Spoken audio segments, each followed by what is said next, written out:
aboutir à de la violence, on a généralement une combinaison d'éléments, d'ingrédients. La violence, c'est d'abord possible dans un certain contexte, qui est un contexte souvent favorable et un contexte qui n'est pas inhibiteur. Par exemple, on voit des gens qui commettent du harcèlement dans certaines entreprises et puis qui mutés ou déplacés ailleurs, non pas que je dise que ce soit une bonne stratégie, mais c'est ce qu'on observe dans un autre contexte avec une hiérarchie qui est beaucoup plus vigilante, qui est formée, qui est informée et qui réagit de façon adaptée pour protéger les éventuelles victimes. On voit cette personne ne plus commettre de harcèlement.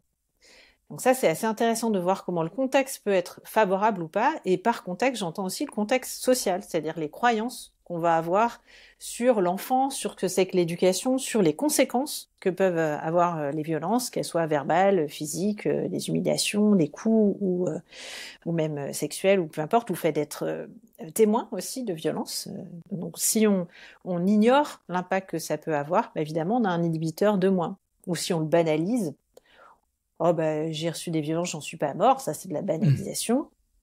Ou j'ai survécu, c'est pas parce que, tant mieux, si vous avez survécu, c'est pas parce que vous avez survécu que ça fait pas de mal à la victime, ou là en l'occurrence aux enfants.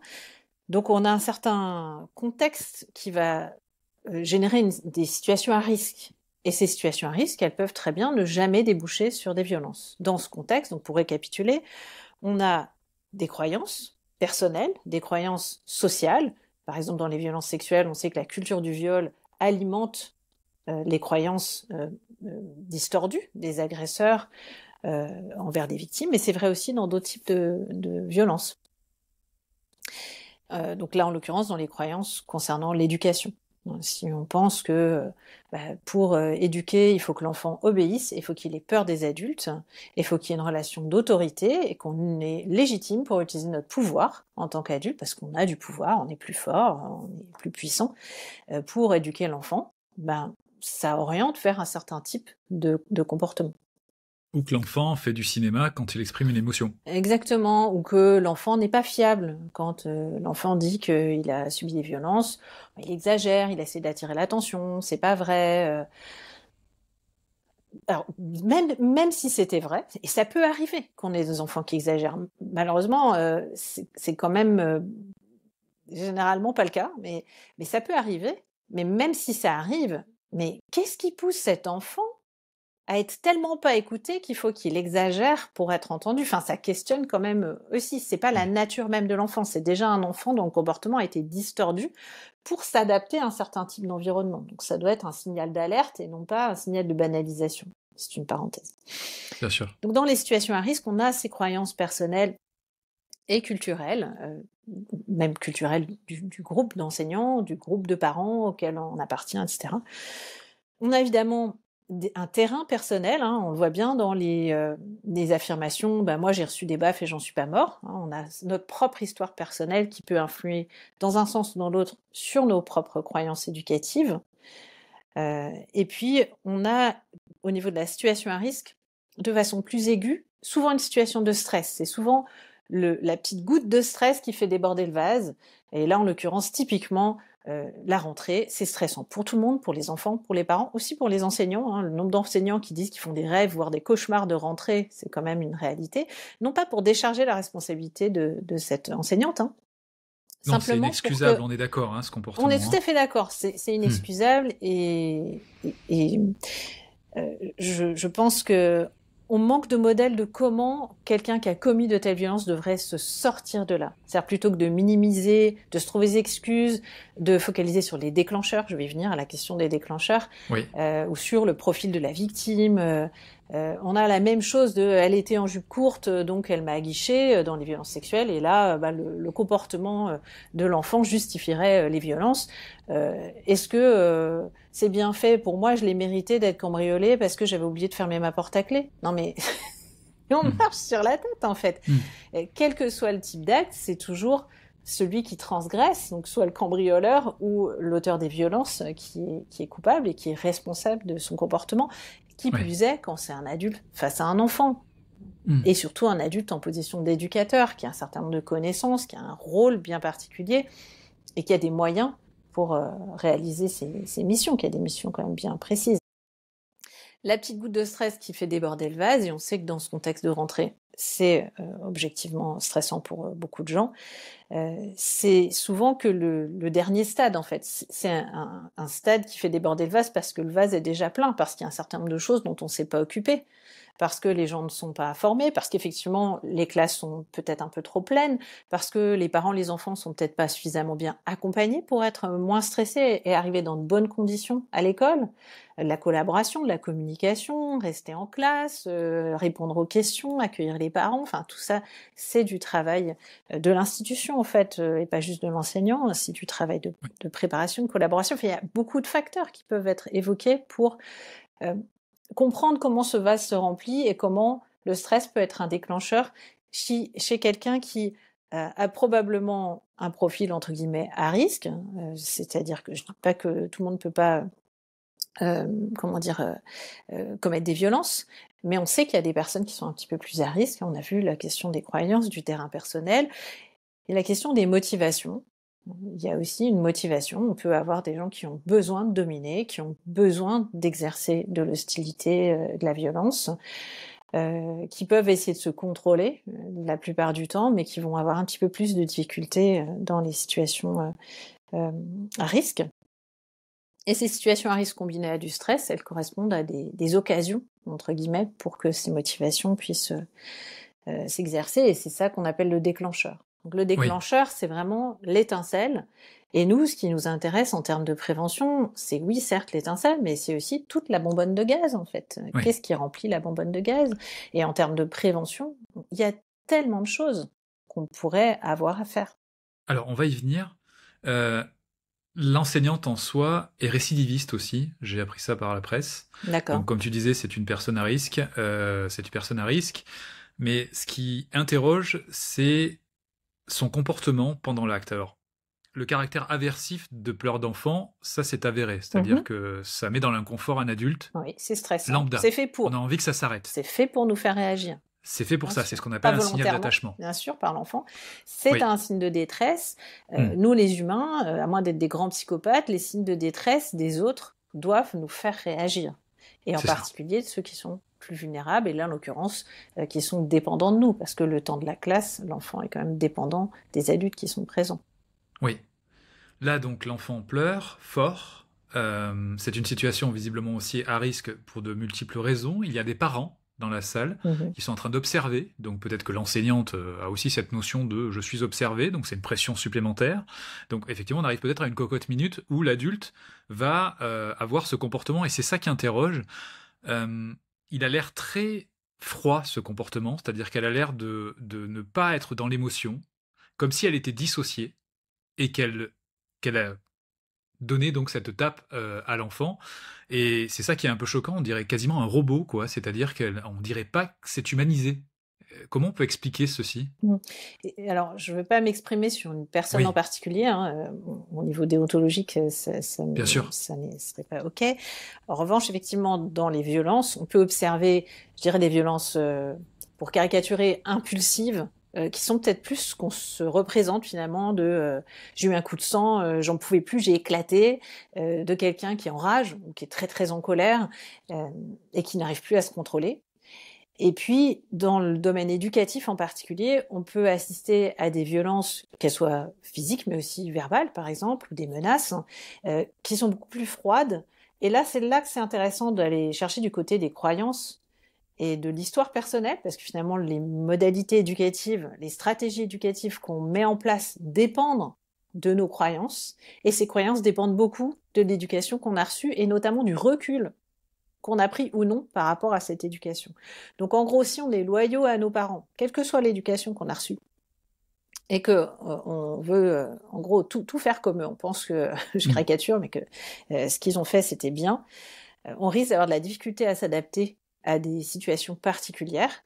Peut-être que c'était bien avec moi dans un certain contexte, et puis que dans une autre époque, avec d'autres enfants, d'autres situations qui ont d'autres besoins, les stratégies dont j'ai bénéficié ou même que j'ai subies ne sont plus adaptées. Mais je dis même dont j'ai bénéficié, des stratégies qui peuvent avoir été tout à fait adaptées et positives sont pas forcément adaptés à tous à tout moment, en fait. Tu as un exemple de ce type de stratégie? Je pense que, comment dire, par exemple, le niveau d'aide qu'on donne à un enfant. Moi, je me dis, ah, mais mes parents m'ont beaucoup aidé pour mes devoirs. Ça m'a vraiment aidé à me structurer. Et moi, j'ai un enfant qui est différent et qui a besoin d'essayer de se débrouiller seul et de venir me chercher quand il a besoin d'aide, qui a moins besoin que l'adulte soit proactif en fait, et qui va peut-être vivre ce que moi j'ai vécu comme aide, comme quelque chose d'intrusif. Donc si je fais du copier-coller, autrement dit, même quelque chose qui pour moi a été bénéfique, qui était tout à fait adapté, risque de ne pas être adéquat. Mais à la limite, c'est une parenthèse, parce que là, on est vraiment dans le raffinement des comportements, je dirais, positifs. Donc on n'en est peut-être même pas encore là, en fait, dans notre réflexion au niveau de la parentalité. Bref, en tout cas, bien souvent, ce qu'on observe, c'est que dans ces croyances, il y a des choses qu'on a subies et vis-à-vis desquelles on n'a pas forcément pris du recul, et vis-à-vis desquelles on n'a pas forcément connecté la détresse et le côté stressant, douloureux, le fait qu'on ait pu se sentir abandonné par les adultes aussi, qui comprenaient pas, qui avaient des comportements à côté, voire qui étaient brutaux ou violents, ou simplement manquant de sensibilité. Tout ça, le fait qu'on n'ait pas pris de recul par rapport à ça, c'est à risque de venir interférer avec nos propres stratégies en termes d'éducation, et que ce soit en tant que parent ou en tant qu'éducateur au sens plus large en interaction avec les enfants. Et dans ce cas-là, j'ai envie de dire, on peut exercer de la violence qui est, je dirais, congruente, c'est-à-dire qu'on pense que c'est ça qu'il faut faire.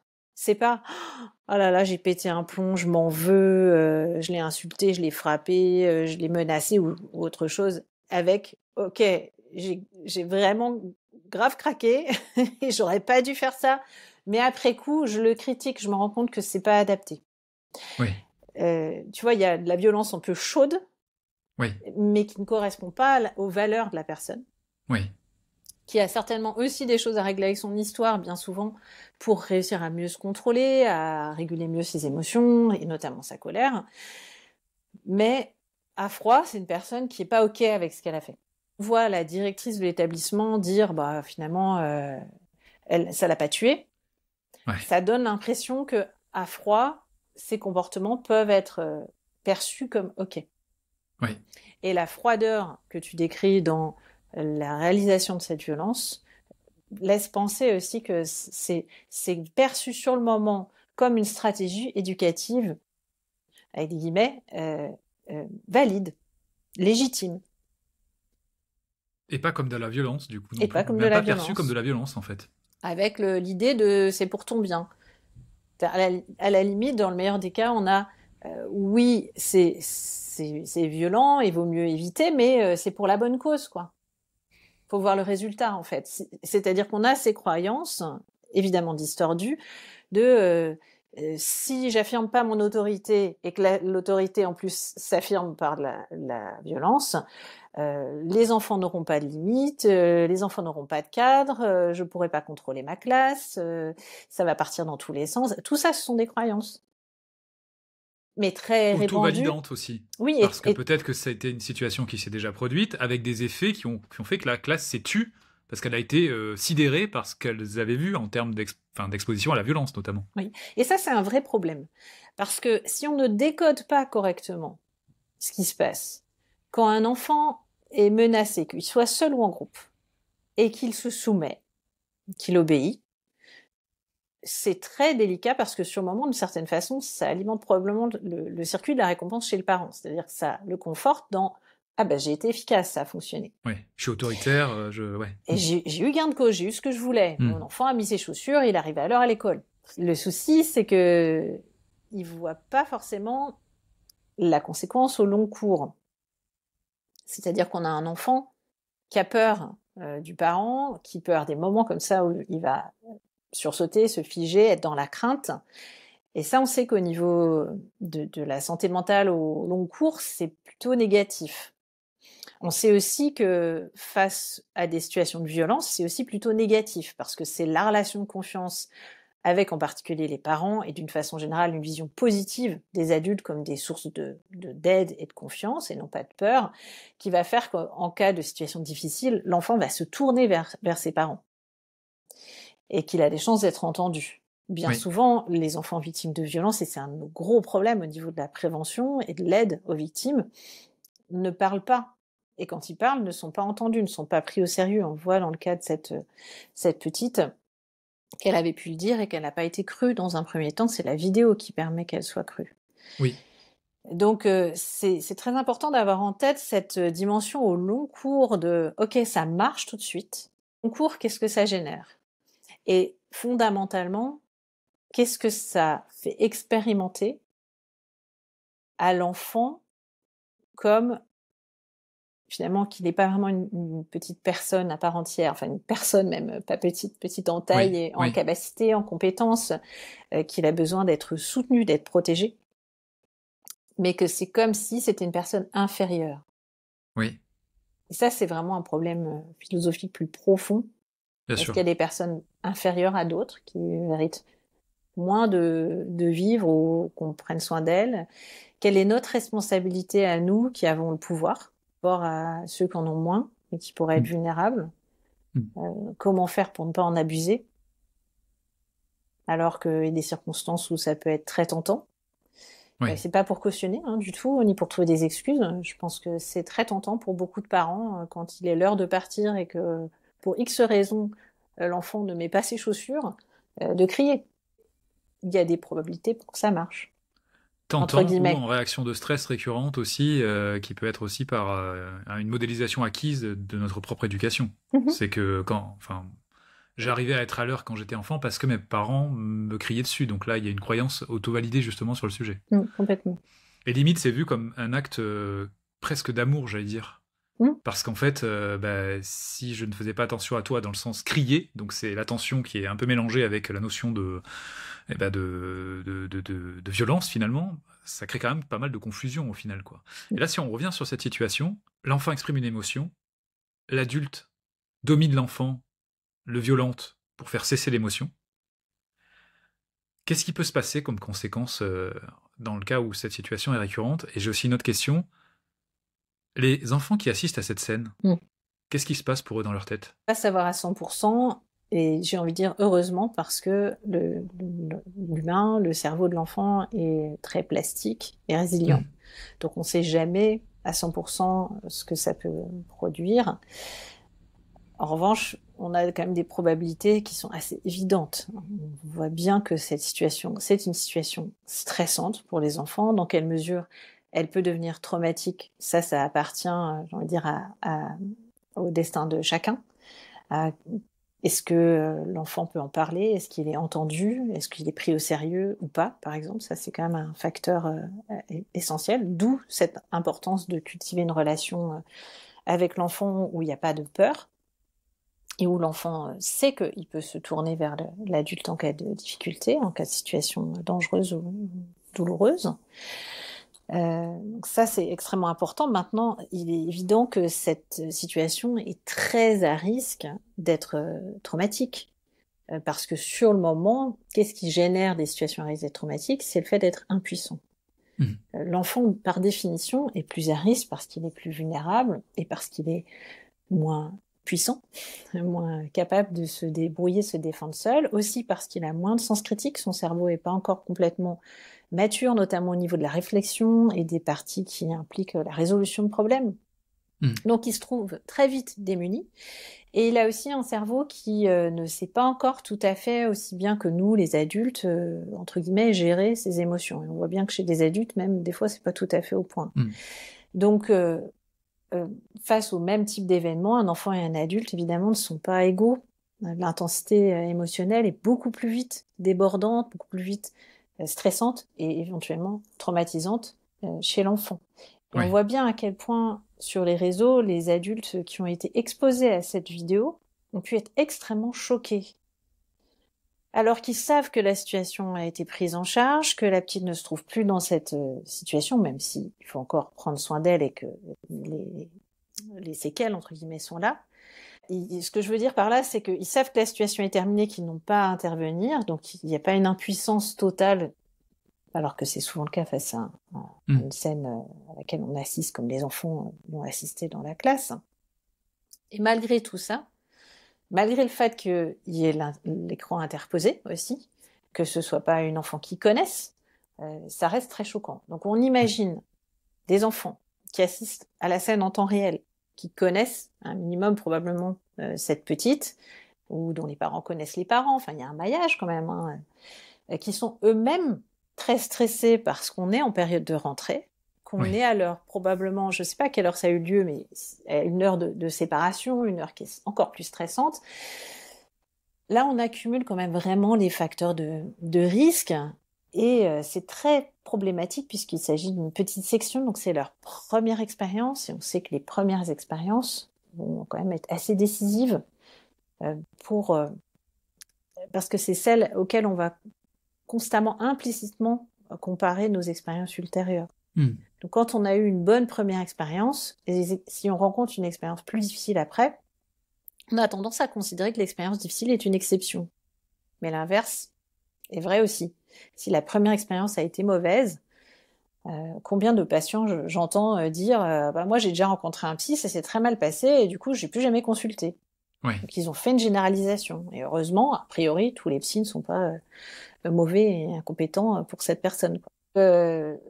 Sans être catégorique, on sait quand même que c'est une situation potentiellement traumatisante, extrêmement stressante, vraisemblablement pour tous. Il n'y a qu'à voir à partir de nos propres réactions, nos propres ressentis quand on regarde cette vidéo. Oui.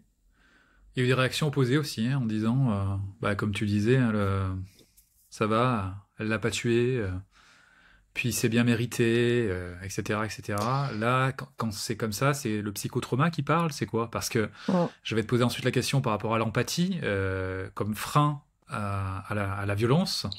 Mais là, qu'est-ce qui se passe? Comment ça se fait qu'on puisse avoir des discours aussi tranchés et aussi négatifs par rapport à cette situation, en validant même la violence, quoi? Pourquoi est-ce qu'au lieu de regarder les choses pour ce qu'elles sont, la détresse de cette petite, la situation de cette classe, les autres enfants qui assistent à ça, tous les problèmes, les questions que ça soulève, qui sont légitimes, et c'est l'occasion de plancher là-dessus, en collectif. Pourquoi est-ce qu'on focalise sur ce qui n'a pas eu lieu? Vrai, elle n'a pas mis le feu à son sac, elle n'a pas mangé son goûter, il y a plein d'autres choses qu'elle n'a pas faites. On peut continuer comme ça longtemps. Mais effectivement, ça a une fonction. Ça a pour fonction de se protéger de violence, en fait, de ne pas voir pour X raisons. Alors, dans le cas des agresseurs, on comprend bien la raison. Mais on n'a pas envie de voir en face les choses, je pense, quand on a commis des choses aussi graves. Là, ça renvoie au destin de chacun. Qu'est-ce qui fait que cette détresse de cet enfant ne peut pas être perçue? Oui. Et la détresse de l'enfant va elle-même être perçue par des enfants de son âge qui ont assisté à la scène, qui ont assisté à cette violence. Potentiellement, on parle de traumatisme vicariant, là, ou pas? Est-ce qu'on peut parler de ça? Oui, bien sûr. Quelqu'un qui est témoin de violence peut lui-même développer des symptômes psychotraumatiques. Dans les classifications sur les maladies mentales, les événements qui sont susceptibles de générer du trauma sont l'exposition directe à une menace de mort ou à la peur de mourir ou à des très grandes peurs, des très grandes frayeurs. Mais c'est aussi le fait d'être exposé à quelqu'un qui vit ça, mais c'est aussi le fait d'être exposé, d'avoir un proche qui a vécu ça. C'est-à-dire que même si, par exemple, la maman, même si elle n'avait pas vu la vidéo, même si elle n'était pas présente, comme c'était le cas, mais qu'en plus elle n'avait pas vu la vidéo, pourrait être elle-même amenée à développer des symptômes psychotraumatiques reconnus par les classifications de maladies mentales, parce que sa fille, ou un de ses proches, de façon générale, quand on a un de ses proches qui a été exposé à des événements particulièrement violents. Donc oui, c'est à prendre quand même assez au sérieux, parce qu'au-delà de la violence sur cette petite, qui est non négligeable, c'est important de le dire, il y a aussi la violence à l'égard de tous les témoins. Et quand même, la violence à l'égard de tous ceux qui ont vu la vidéo.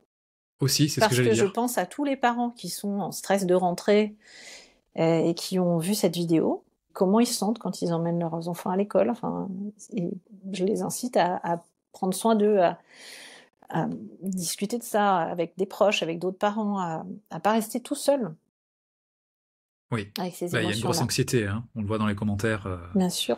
Il y a une grosse anxiété, peut-être même qui peut aller vers la phobie, hein. Mmh. Certaines phobies étaient déjà là, mais en tout cas, elles sont venues se renforcer par exposition à cette scène qui est traumatique, hein. On est exposé à de la violence, c'est donc traumatique. Alors, je peux pas te rejoindre là-dessus. Ah. Parce que le traumatisme, c'est quelque chose de subjectif. C'est comment la personne reçoit. C'est potentiellement traumatique. C'est clairement. D'accord. C'est une situation qui est tout à fait susceptible de générer des réactions psychotraumatiques. Mais une situation, aussi affreuse soit-elle, n'est jamais traumatique en soi. En revanche, on sait que 95% de victimes de viol ont un trauma une semaine après, enfin des symptômes psychotraumatiques une semaine après. Donc il y a des situations pour lesquelles il est tout à fait normal, au sens statistique du terme, d'avoir une réaction psychotraumatique. Tu vois ce que je veux dire? On peut tout à fait s'attendre à ce que ces enfants aient des réactions psychotraumatiques.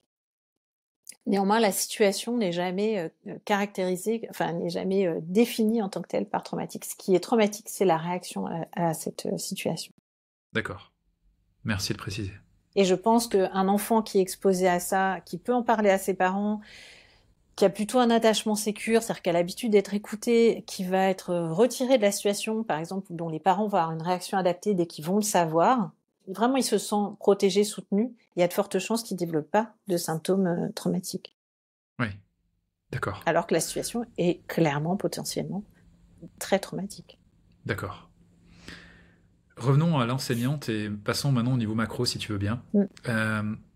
Des scènes de violence, j'imagine qu'il y en a au quotidien. Malheureusement, là, il y a un téléphone qui a filmé ceci, mais il y en a au quotidien, que ce soit des violences physiques, comme on l'a vu ici, mais aussi des violences psychologiques. Comment, et là on passe à des suggestions de solutions, comment faire pour prévenir cela? Comment faire pour sensibiliser le plus grand nombre?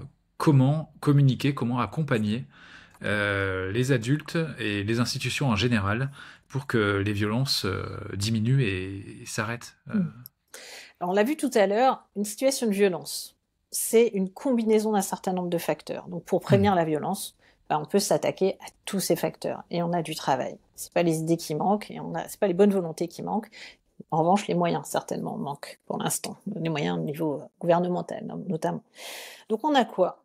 On a une situation à risque multiniveau, une situation à risque personnelle, une situation à risque donc avec une histoire, avec des motivations, avec comment est-ce qu'on déconstruit l'histoire dont on est le produit, comment est-ce qu'on déconstruit notre propre histoire éducative. Ça, c'est notamment en formation que ça se fait. Alors, on donne des connaissances, on donne des informations sur, écoutez, voilà maintenant quelles sont les données qu'on a. Typiquement, ce qu'on a dit à l'instant, une situation comme ça, même si j'ai repris un peu sur le terme traumatique, elle est potentiellement vraiment clairement traumatique et il faut tout faire pour que ça n'arrive pas. Donc, comment est-ce qu'on va faire en amont pour prévenir ce genre de situation? Donc, il y a le terrain personnel, nos propres croyances, notre propre histoire qui peuvent être à risque, le terrain plus général des croyances de l'environnement, de l'école, du groupe de collègues, des gens qui regardent, et puis de la société dans laquelle on est. Je pense qu'il faut tous prendre notre part de quelles croyances ça révèle sur la relation adulte-enfant, sur l'autorité, sur l'éducation, sur les émotions de l'enfant, enfin, qu'est-ce que ça veut dire, en fait, de la société dans laquelle on baigne. Il y a les motivations, et puis, donc ça, c'est au moment du recrutement, là aussi, c'est au moment de la formation aussi, comment on travaille sur ces problématiques d'hostilité, comment on confronte un élève qui est en train de se vouer à la profession d'enseignant ou d'instit, qui a manifestement des difficultés, soit dans ses représentations, on parlait de la violence froide, soit dans le contrôle de ses émotions et notamment de sa colère ou de son envie de dominer, son hostilité, enfin tout ça, ça devrait se travailler en formation et on devrait donner des outils aux professionnels sur si vous ne sentez pas bien, vous tournez vers qui? On parlait des ressources dont l'enfant a besoin pour pouvoir dire ok, il y a quelque chose qui ne va pas bien et être cru. Quels outils, quelles ressources on propose et aux enseignants et à leurs supérieurs pour pouvoir ventiler en fait quand ça va pas, pour pouvoir trouver de l'aide, pouvoir trouver des ressources, trouver des stratégies. Il y a des situations éducatives qui sont objectivement difficiles, donc comment on trouve des solutions, comment on aide ces personnes à trouver des solutions avant que la tension monte et que ça augmente les situations à risque de violence. Et là encore, ça n'enlève rien à leur responsabilité, le cas échéant. Et puis, il y a la question du déclencheur. Là, on est en bout de course. C'est d'être sensibilisé au fait que la rentrée, c'est une situation de stress. Comment est-ce qu'on peut faire pour diminuer cette situation de stress, augmenter la collaboration, rassurer les parents, rassurer les enfants? Selon les écoles, on voit que les solutions ne sont pas toutes les mêmes. Il y a des écoles qui refusent que l'enfant entre dans la classe en petite section. Il y en a qui font l'adaptation plus sur le modèle de ce qu'on peut avoir en crèche, par exemple, ou en nounou sur plusieurs jours.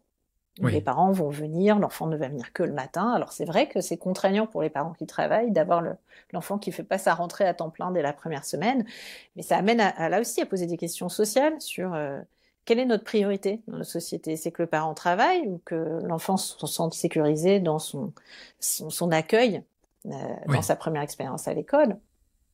Et d'une façon générale, qu'est-ce qui est important? C'est les émotions de l'enfant, les émotions du parent, comment on tient compte de tout ça. Non pas que les émotions du parent soient pas importantes, c'est ce que je veux dire, mais c'est celles de l'enfant, on a quand même tendance à les mettre un petit peu de côté, et notamment dans ces situations potentiellement très stressantes. Donc on a beaucoup de prévention possible à faire, beaucoup de formation, d'information des parents, d'information et de formation des professionnels, d'accompagnement de l'enfant, d'écoute de l'enfant, d'informations sur quand un enfant dit quelque chose, le caprice ou c'est pour attirer l'attention, c'est pas une lecture pertinente, c'est pas une lecture utile et pertinente. L'enfant, c'est une personne, et quand il exprime quelque chose, ça mérite d'être écouté, d'être décodé, d'être compris. Parler d'attachement. Tu parlais d'attachement tout à l'heure, et notamment d'attachement sécure. Une structure en soi, une école, peut aussi être le siège justement de l'établissement d'un attachement sécure entre notamment les enseignants et leur hiérarchie, et aussi les enseignants bien entendu, et les enfants qui parfois arrivent avec leur style d'attachement et s'attendent à trouver chez l'enseignant une figure d'attachement en qui ils ont confiance, à qui ils peuvent se confier, à qui ils vont même peut-être demander d'être réconfortés, comme ça, c'est certainement le cas, enfin probablement le cas de ce qu'on vient de voir dans cette vidéo. Est-ce que parler d'attachement comme cela dans les écoles et former à l'attachement permettrait d'avancer sur ces sujets, permettrait de pouvoir aussi avancer sur le développement des compétences psycho-émotionnelles, on va dire. Est-ce que cela, pour toi, serait une idée justement, parce que là on entend parler des cours d'empathie qui vont être prodigués donc dans les institutions, mais est-ce que il faut pas non plus parler plus généralement justement de cette théorie de l'attachement? Mais c'est capital. On parlait des croyances. En fait, si on n'a pas des informations scientifiques sur pourquoi l'enfant pleure et de quoi il a besoin, et comment lui répondre pour l'aider à se sécuriser, pour qu'il se sente traité pour ce qu'il est, c'est-à-dire une personne à part entière, là on va tomber dans du bricolage technique et potentiellement des violences. L'attachement, c'est essentiel parce que c'est un corpus scientifique de milliers d'études. C'est un champ scientifique qui existe depuis plus de 50 ans. On a énormément de données, d'informations, et c'est très très dommage que ça semble pas beaucoup communiquer avec la pratique en fait au niveau de l'éducation. Et ce particulièrement parce que l'attachement, c'est un système qui s'active et qui se désactive, un peu comme une chaudière. Donc il va s'activer quand la température est en deçà d'une certaine température. Et en l'occurrence, les situations qui déclenchent cette chaudière-là, c'est les situations de détresse et de douleur, c'est les situations de séparation. Je me sens insécurisée quand j'ai 3 ans, je suis hyper dépendant des adultes que je connais, de mon contexte habituel, de mes habitudes, de ma routine. C'est ça qui me rassure. C'est la prévisibilité, c'est le fait que je connais les endroits, les personnes, le rythme de la journée que j'ai habituellement. Là, il y a beaucoup de choses qui changent. La routine change, le lieu change, les personnes changent, les activités changent. Souvent des choses qu'on ne fait pas à la maison, pas toutes en tout cas. Ça fait beaucoup de nouveautés. Et en plus, tout ça, sans les parents. Donc sans la personne vers laquelle, si tout va bien, j'ai l'habitude de pouvoir me tourner s'il y a de l'inconnu, de la détresse, quelque chose qui m'inquiète, qui me fait peur, etc. Donc ça, c'est évidemment une situation attachement, nous on appelle ça attachement pertinente, c'est-à-dire qui est très pertinente à lire avec les lunettes de l'attachement, c'est-à-dire que c'est une situation où on va avoir le déclenchement de la chaudière, donc on va avoir une activation du système d'attachement. Et si on n'a pas cette paire de lunettes pour décoder le comportement et les besoins de l'enfant à ce moment-là, ben en fait on passe complètement à côté. Oui. Complètement à côté. Et effectivement, il y a des styles d'attachement, donc il y a comment l'enfant a appris à exprimer ou non sa détresse pour avoir de la réponse. Et l'enfant qui a l'air de super bien s'adapter, qui dit rien, qui bronche pas au départ de son parent le premier jour en petite section, bah moi je trouve ça un petit peu inquiétant. Je dis pas qu'il doit se ruer sur la porte et désespérer et pleurer toute la matinée non plus. Mais l'absence de déclenchement ou d'expression de détresse quand il y a une séparation avec la figure d'attachement dans un contexte aussi stressant est un peu préoccupante. Alors là, j'imagine que j'ai stressé plein de parents qui se disaient « bah mince alors, jusque-là ça se passait bien, j'étais rassurée, elle vient donner un coup de pied dans le jeu de quilles là ?» Évidemment, c'est pas une raison de se faire un sang d'encre. Mais ce que je veux dire, c'est que une réaction de pleurs est plutôt attendue, une réaction d'inquiétude, d'agrippement, et pas forcément majeure, mais quand même plutôt attendue. Et ça dépend des circonstances, des conditions de séparation. Est-ce que l'enfant a déjà visité l'école? À quel point c'est inconnu? L'inconnu, même chez l'adulte, est stressant. Imaginez, vous prenez votre nouveau poste, vous arrivez, vous connaissez personne, vous savez pas où est votre bureau, enfin, c'est stressant. Là, on a affaire à un enfant de 3 ans. Enfin, il connaît pas l'école, il l'a pas visité, par exemple, ou c'était 3 mois, c'était avant les vacances, donc c'était il y a 3 mois, c'est un peu vieux, 3 mois, c'est énorme sur une échelle d'enfant de 3 ans. Donc, qu'est-ce qu'on va pouvoir co-construire avec l'école, avec les enseignants pour exprimer aussi, nous qui connaissons bien les enfants au quotidien, leurs besoins, peut-être par les assos de parents d'élèves, pour améliorer les choses pour la fois suivante. Comment est-ce qu'on peut négocier? On comprend que c'est contraignant pour les enseignants d'avoir des parents dans leur classe les premiers matins, de les faire venir, d'avoir à négocier cette séparation ailleurs qu'à l'entrée de l'école, ça pose d'autres difficultés. Mais quand on a la lecture attachementiste, on peut donner des tuyaux aux parents. On a déjà parlé ensemble du fait qu'un enfant qui est bouleversé à la séparation et qui a beaucoup de mal à se calmer, ça peut beaucoup l'aider. D'une part, que ses émotions soient accueillies, évidemment, qu'on ne soit pas en train de mettre de côté, dire bon, écoute, c'est bon, ne pleure pas, ça sert à rien. De toute façon, elle est partie, ou bien même juste très bien intentionnée, mais ta maman va revenir ce soir. Oui, c'est vrai. Mais si moi, en tant qu'enfant, mon papa, je lui dis, je comprends que tu sois triste, c'est normal. Et je suis sûre qu'il y a des profs qui m'écoutent et qui voudraient faire ça, mais qui en même temps sont en train de se dire, mais elle se rend pas compte, elle est pas prof, en avoir 25 comme ça, comment je fais? Si, je nie pas cette difficulté-là. Ça aussi, c'est une chose sur laquelle on peut travailler. En même temps, je vous invite à tester. Parce que souvent, c'est beaucoup plus, moins coûteux, beaucoup plus, délicat, en fait, au sens positif du terme, d'accuser réception de ce message. Oui, c'est légitime que l'enfant y soit triste, qu'il soit un petit peu inquiet, mais ça va tellement le rassurer d'avoir un adulte qui a compris ça, d'être perçu. Il y a quelqu'un qui est venu, qui s'est mis accroupi à sa hauteur et qui lui a dit, c'est difficile pour toi, t'as l'air vraiment triste et un peu inquiet. Tu sais, je vais vraiment faire attention à vous, c'est important pour moi. Si tu te sens pas bien, viens me voir. Et là aussi, j'entends les enseignants qui nous écoutent en train de se dire « Ah, ça va être l'avalanche, ils vont tous être agrippés à moi. » Testez-le. C'est pas ça qui se passe. L'enfant, ça va le rassurer. Mettez-vous à sa place. On n'est pas des enfants. Vous arrivez au boulot et vous avez votre supérieur hiérarchique qui dit c'est normal, au début, l'adaptation, vous allez voir, ça va vite ici, il y a beaucoup de nouveautés. Vous n'hésitez pas, il y a tel collègue que vous pouvez solliciter, n'hésitez pas à venir me voir, je suis là pour vous aider à vous adapter. Vous croyez que vous allez rester collé dans son bureau? Non. Vous allez vous dire, cool. Bon, alors, par quoi je commence? Je suis sécurisée parce que je sais que, en cas de difficulté, j'ai quelqu'un vers qui me tourner.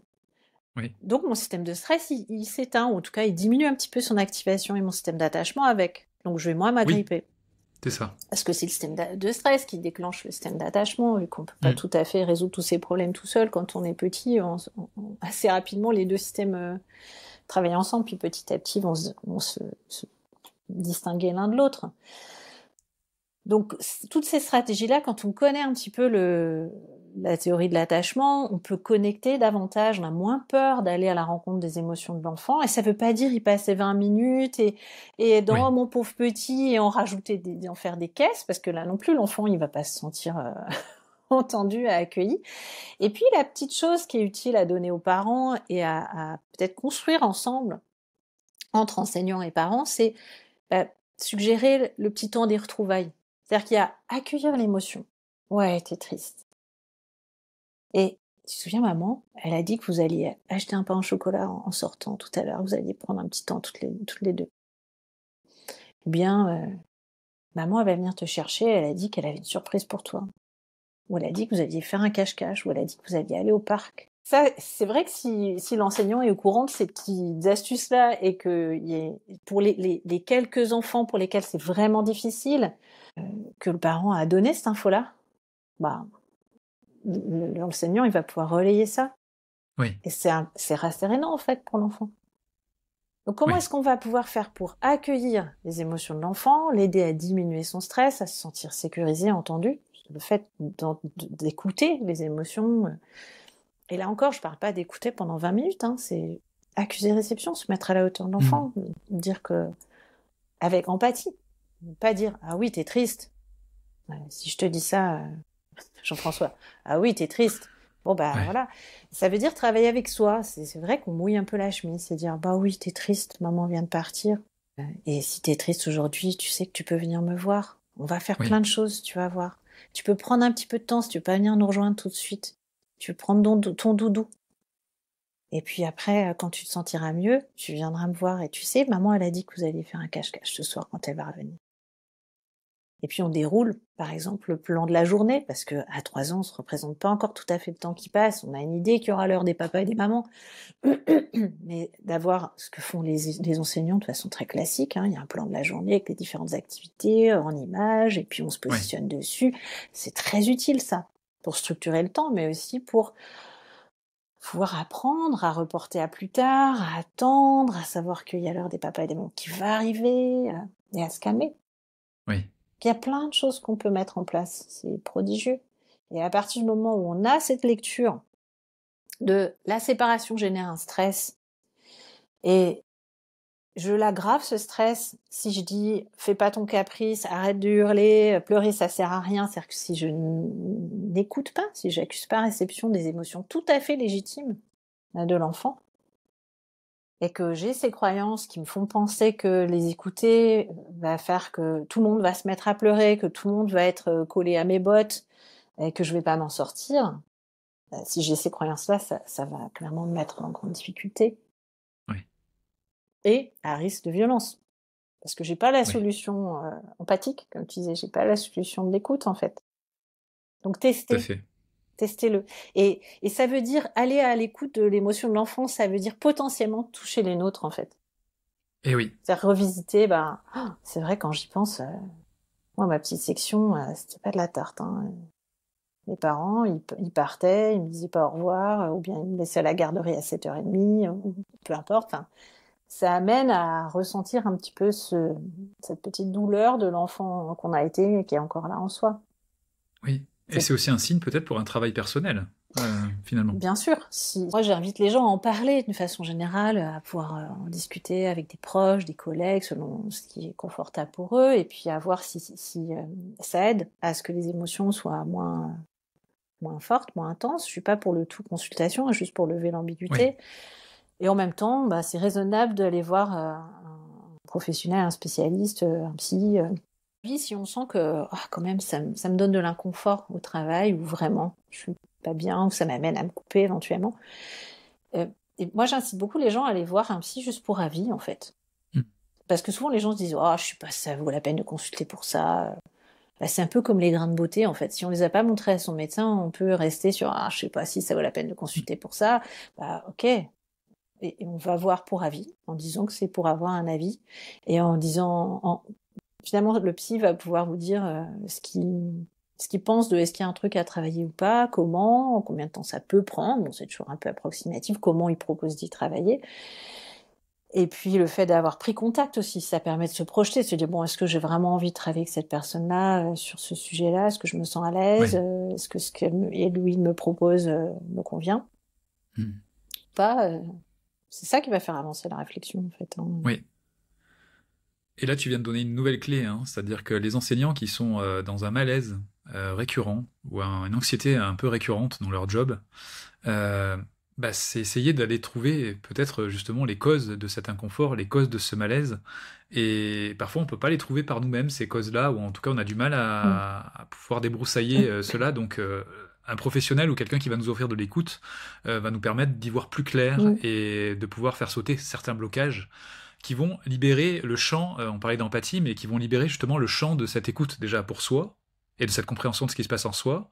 Donc avoir cette sécurité intérieure qui va se reconstituer et être plus ouvert par rapport à ce qui va se passer chez l'enfant. Et l'enfant a besoin de ça parce qu'il a besoin d'un co-régulateur, notamment pour ses émotions.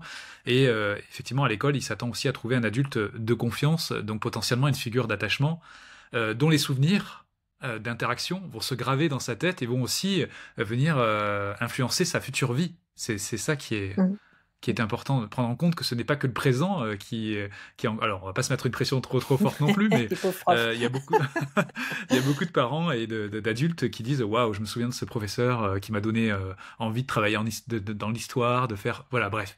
Et je trouve que ces récits sont très encourageants parce qu'on peut se dire que un professeur peut apporter finalement du bonheur, de la joie et de l'inspiration peut-être pour des enfants qui vont le prendre pour modèle ou voilà, je trouve que c'est de l'espoir aussi. Et de l'espoir aussi, oui. Moi, je suis psychothérapeute, je suis psychologue, mais je suis psychothérapeute. Je travaille avec des adultes qui ont vécu des situations souvent très traumatiques dans leur enfance et notamment, généralement, à la maison. Et un certain nombre de ces personnes me dit clairement, c'est grâce à l'école que je m'en suis sortie. C'est parce qu'à l'école, j'ai été valorisée. Alors, ça peut être l'école d'une façon générale. J'ai appris à lire, j'ai appris à m'intéresser à d'autres choses. J'avais des copains-copines, j'avais des activités. J'ai découvert la danse, le théâtre, l'histoire, enfin, peu importe. En tout cas, il y a une espèce de bouffée d'oxygène qui permet de tenir. Alors, c'est pas du tout l'idéal. Il vaut mieux que cette bouffée d'oxygène permette de dépister les violences qu'il y a à la maison et d'y mettre fin. Oui. Mais quand même, c'est pour souligner l'importance que ça peut avoir et que pour certaines personnes, certains patients que je rencontre, c'est effectivement un lieu de survie, un lieu qui donne de l'espoir, un lieu qui fait faire l'expérience que ça peut être autrement, qu'on peut être apprécié, qu'on peut être bien traité, qu'on peut avoir des amis, qu'on peut être écouté, que notre parole peut être perçue comme ayant de la valeur ou de l'intérêt, des choses que ces enfants ne vivaient pas à la maison. Donc oui, sans mettre la pression, c'est important d'avoir conscience, et je pense que la plupart des enseignants font ça par vocation, et ils le savent. Ils le savent à quel point ça peut faire vraiment la différence. Oui. Et en même temps, en t'écoutant, je me disais, il faudrait créer, comme on a SOS Amitié, il faudrait SOS Écoute Prof. Oui. Parce que je pense qu'il y a une chose qu'on ne dit pas assez, c'est que c'est un métier très stressant, assez peu valorisé, assez mal vu finalement. Les profs, ils ont plein de vacances, je mets des guillemets, les profs, on les perçoit pas forcément comme bienveillants, beaucoup de parents les perçoivent pas forcément comme bienveillants ou bien intentionnés en fonction de leurs propres antécédents pas forcément résolus comme on l'a vu, donc c'est assez ingrat de ce point de vue-là, je pense, et c'est quand même émotionnellement assez éprouvant d'être sous le regard d'eux. Enfin, le cauchemar ou le rêve de prof avant la rentrée, c'est quand même assez typique, y compris de profs qui sont à la retraite et qui continuent de faire ce rêve ou ces rêves de façon récurrente en période de rentrée. C'est quand même limite traumatique. Enfin, donc ça montre le niveau de stress que ça peut être. Découvrir une nouvelle classe, un nouveau groupe, trouver ses repères, avoir ce leadership, ce charisme qui est nécessaire pour attirer l'attention, motiver le groupe, etc. Je mets au défi pas mal de gens de faire ça en fait. Hein. C'est quand même assez stressant. Et en plus, plus les enfants sont petits, plus on a cette mission de régulation des émotions. On a des cerveaux qui sont pas encore tout à fait capables de gérer les émotions, qui vont avoir des émotions très fortes. On a une mission d'éducation et pas juste d'enseignement qui est très importante. Pas taper, pas pousser, rester dans la queue, etc. Enfin, c'est de la structuration de l'enfant. Être élève, hein, quand même, c'est ça les premières missions, finalement. C'est apprendre à être ensemble, à vivre ensemble. Donc tout ça, c'est quand même très stressant, très... comment dire, ça absorbe une énergie considérable pour les enseignants. Et ça veut dire, comme tu disais tout à l'heure, qu'il faut qu'eux aussi ils aient des ressources. Il faut qu'ils soient formés, il faut qu'ils aient des outils, il faut qu'ils soient soutenus, il faut qu'ils aient des personnes vers qui se tourner pour résoudre leurs problèmes. Pas juste en cas de stress, mais d'une façon générale pour résoudre leurs problèmes. Il faut qu'ils soient reconnus. Je parle du salaire, mais pas seulement. Il faut qu'ils soient reconnus au niveau de leur fonction, de l'importance de ce qu'ils font, de la difficulté de ce qu'ils font, que ce soit socialement ou par la hiérarchie aussi, et soutenus par la hiérarchie. Enfin, ça implique beaucoup de choses qui, malheureusement, ne me semblent pas en place dans beaucoup de situations scolaires. Et là encore, c'est pas pour dédouaner cette enseignante dont on est parti aujourd'hui. Mais je crois que l'idée du SOS écoute prof, c'est peut-être une idée à mettre en place qui, c'est une boutade, mais pour dire vers qui ils se tournent eux. Je bricole avec mes collègues en salle des profs, et si j'ai de la chance, j'ai un groupe de collègues sympas et des gens qui sont dévoués, dynamiques et qui vont partager leurs ressources et me débriefer, mais ça peut pas reposer sur des bonnes volontés, ça. Enfin, et puis plus tout le monde est stressé, moins un enseignant va trouver ses ressources chez ses collègues proches. Oui, parce que rappelons-le, le stress chez l'enseignant déclenche aussi son système d'attachement. Oui. Donc il a besoin de réconfort, il a besoin d'écoute. Il a besoin de soutien, il a besoin d'aide à la résolution de problèmes, il a besoin de beaucoup de choses. Oui. Et le stress peut déclencher l'attachement. Chez l'adulte, c'est pas systématique. Mais quand même, aller chercher de l'aide auprès de quelqu'un de plus expérimenté, plus sage et désireux d'aider, ce qui est la caractéristique de ce qu'on fait quand on active son système d'attachement, ça semble une des stratégies adaptées, et plus que la fuite ou le combat. Pour faire face au stress. Bien sûr. La fuite ou le combat, c'est pas vraiment ce qu'on a envie qu'un enseignant fasse quand il est stressé, face à des élèves en particulier. Donc ça pose la question de comment on comprend l'enfant au cœur du système, avec des adultes qui l'entourent, notamment l'enseignant, avec l'enseignant, lui, qui va encaisser tout ce stress de ce que vit l'enfant, de la séparation, des contraintes scolaires, de la vie en groupe, des disputes, toutes sortes de choses qui se passent à l'école. Il n'y a pas que ça, il y a des choses positives aussi. Là, je pense aux parents qui sont en train de stresser en nous écoutant. Et puis, comment on entoure cet enseignant, cette équipe éducative? Comment on entoure le responsable de l'établissement? Est-ce que l'inspection, c'est une ressource ou c'est vu comme une source de persécution? Est-ce qu'elle est vue comme un danger ou est-ce qu'elle est vue comme une ressource vers laquelle on peut se tourner pour demander de l'aide, demander des moyens, demander des solutions, demander des formations? C'est un vrai problème, ça. Dans ce que j'en ai entendu, l'inspection, elle n'est pas perçue comme ça dans bien des cas. Non, très très rarement. Et ça, c'est hyper dommage. Ça aiderait tellement.